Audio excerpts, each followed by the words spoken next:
can't believe it. We are going for a ride on this Adventure Sidecar hack. 3 up. Check it out. The only problem on this side, look over here. There's no place for your foot. This is your foot peg. I don't know if you get your foot in there or not. Okay. It's okay just to lay your leg right in here. Gotcha. Okay? You got a foot peg on this side. Right.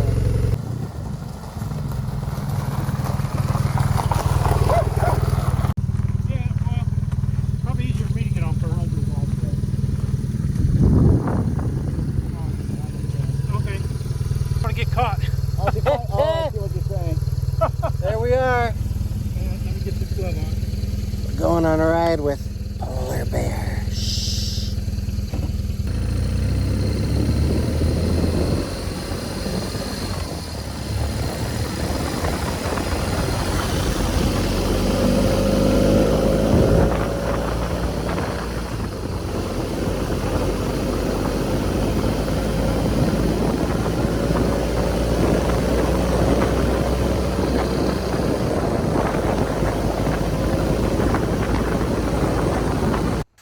So here we are with Randy Owens, one of the founding members of the GS Giants Adventure Motorcycle Club, an ambassador for the BMW MOA Motorcycle Owners Association. This guy truly is a legend. He's got over 1.5 million miles ridden on motorcycles. Anyway, this is a rare treat. He's taking us 3 up on his bike, and I am super excited. Alright, so this is a 2007 BMW R1200 GS Adventure.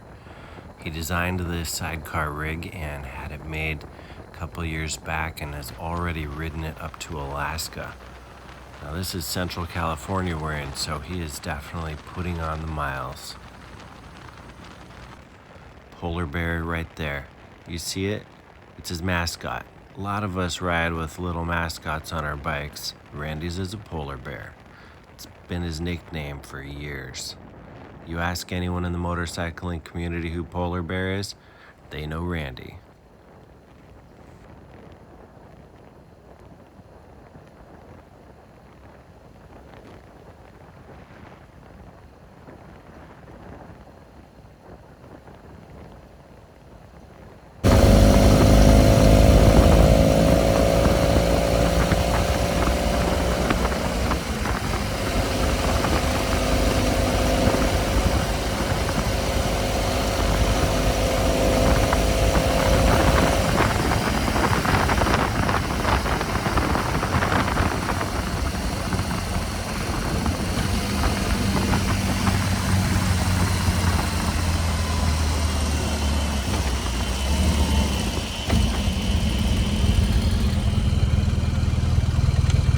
Talking about welding.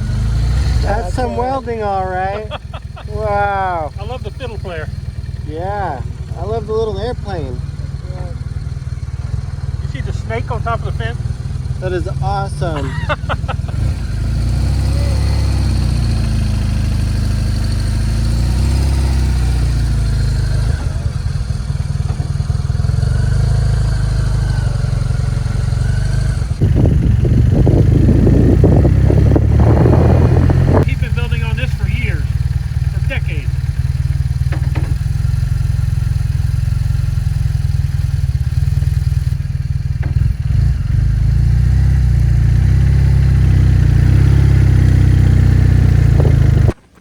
Back on the highway, I am really enjoying this ride.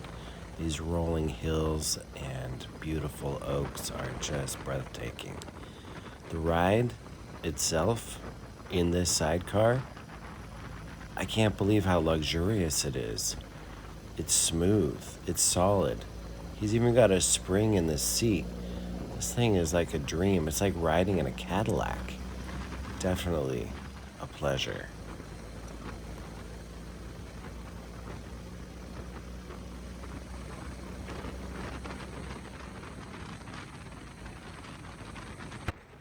I can't believe we're actually riding 3 up on this rig.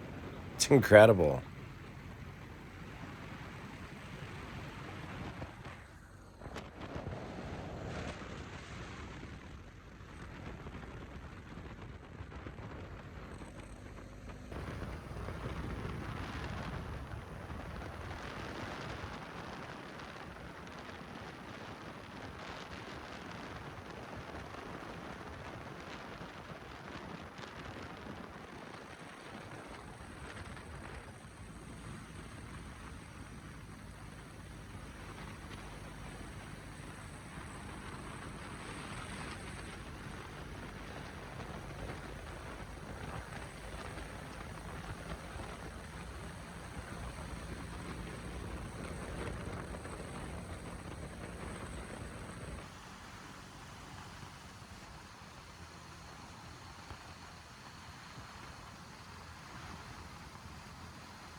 windy out here.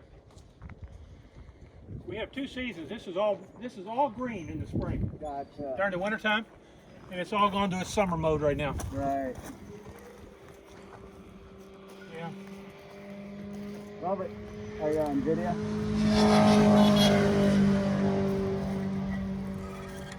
I made him a little bandana. You see the little angel on there? Yeah. That happened after I got home from my crash. That's awesome.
That's heavy. Look at all these swallows. Swallows, they go underneath the bridge and they make a mud nest. You ever seen them? No, not never. You but can stand up I love if you want. swallows, yeah. I don't know if you can stand up in there or not. You can put your foot on there. I'm just looking at the duck. He's going the other way. He's scared of us. Oh, there's another one way down there. He's going downstream. He's running that way. This canal comes out of Middleton Lake, which is over the other side of Owens Mountain over there. And it goes all the way down to the Grapevine.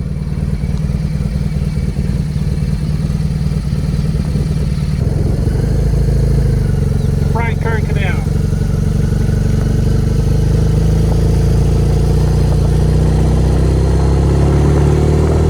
So here's a better look. Like I said, BMW R1200 GS Adventure. This thing's huge. Look at all those lights. Look at all the accessories. Look at the personalization. You can recognize this bike from a million miles away. Well, maybe not a million, but in a parking lot, you know this is special. Randy's put a lot of work, effort, love into this bike. The bike gets more tippy. Gotcha. Those right turns with almost no weight in the sidecar, with you and me up here, it wants to come up. Mm-hmm. and I was going slower in those right corners. With you down in the tub, there was more weight advantage down there, and I could probably take it a little faster because he was much lighter. What do you weigh? Probably 120, 30 pounds? No, I wish. 140? I weigh about 135, 140. Yeah, Okay, 140. but yeah, you were more kind to the back seat than he was. He's talking about my belly. It's all. Hey, I can talk about it because I'm a twin brother here. It's all that beer brewing I've been doing. Well, this thing's great, Randy. Tell us a little more about it. Like, what is this sidecar? Who made that? Well, how do I start? I don't know. I had a Euro motorcycle before this. It was made in Russia, and that was my cutting teeth on sidecars. But I always wanted to try it on the BMW, and I didn't like the idea of composite bodies, fiberglass. Right. I wanted an aluminum one. Right. So that's all aluminum.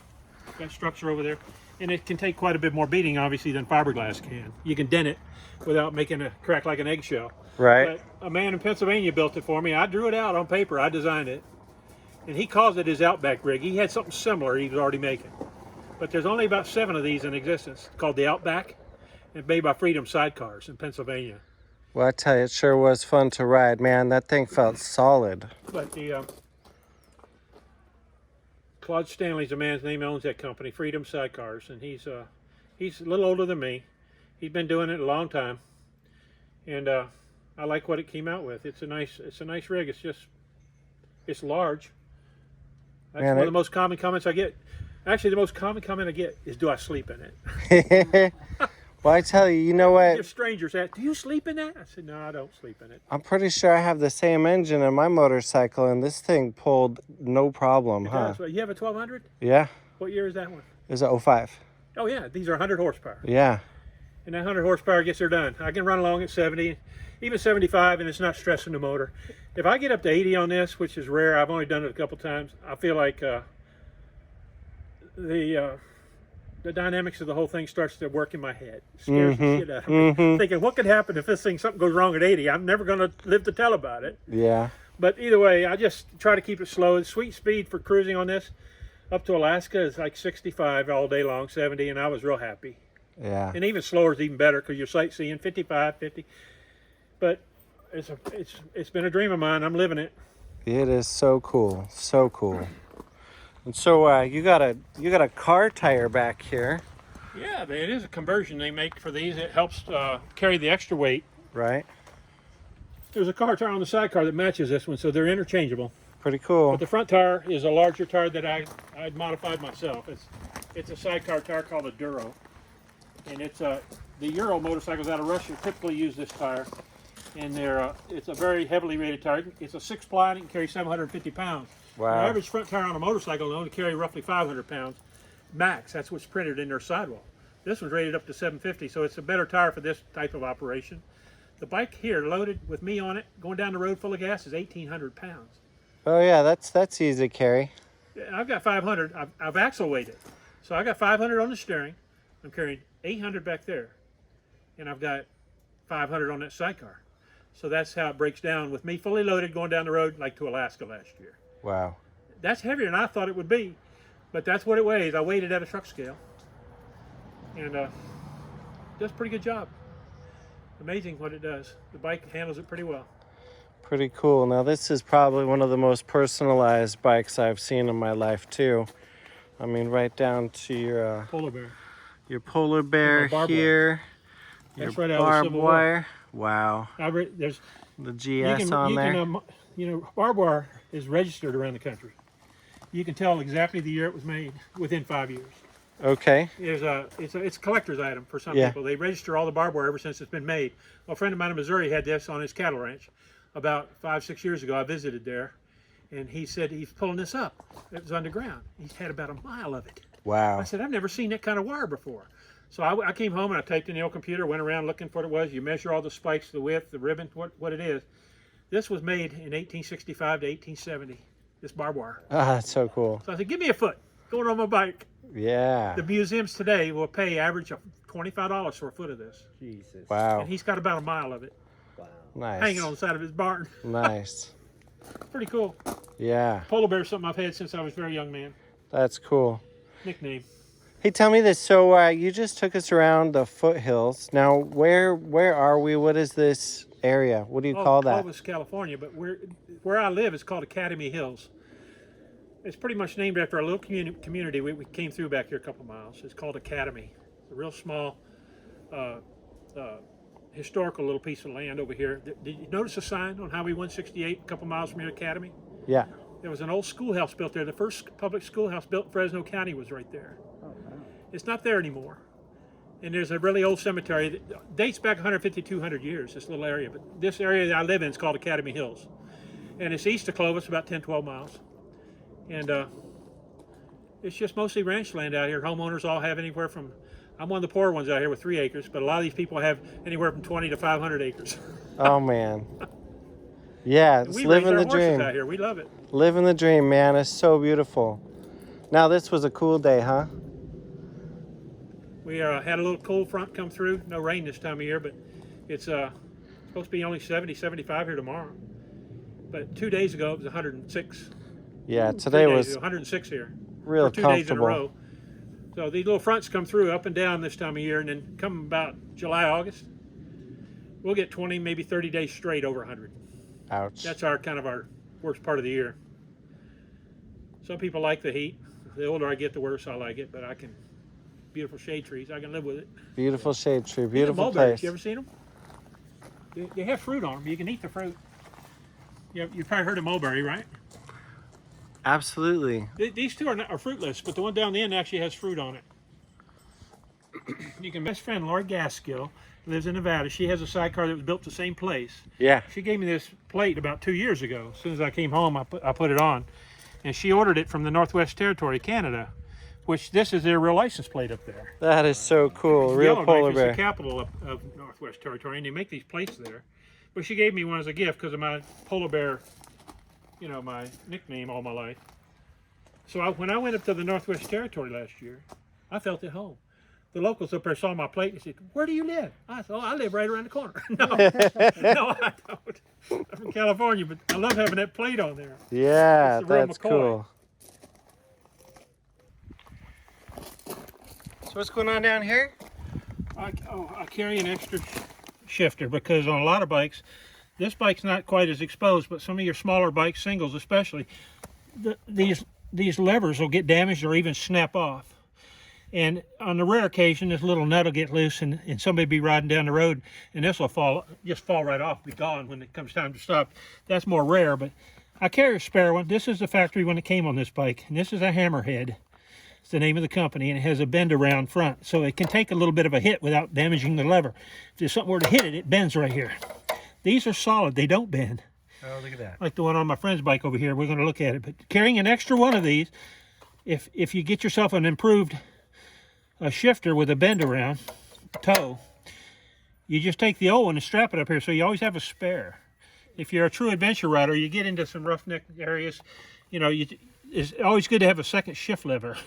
That's just my personal theory. Y'all can take it or leave it. But I like the idea of a toe that bends back like this. It's worth the money spent. Hammerhead makes this, and I had to get a longer one because my size 12 foot. The factory ones only comes about here. They're harder to shift. This makes my shifting a lot better. Right on. That's a great tip. Randy, I see a lot of gas tanks on here. What's the range? That's a 3-gallon Rotopacks on the outside there, and that's only a 1 on top. And the bike itself has a 10-gallon tank.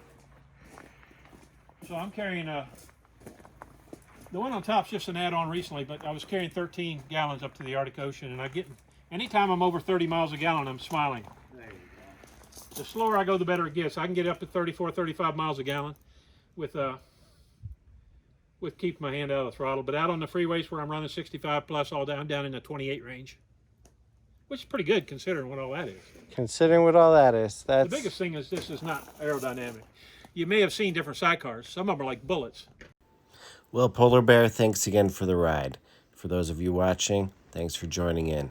Please like, subscribe to the channel, and share with your friends. Enjoy.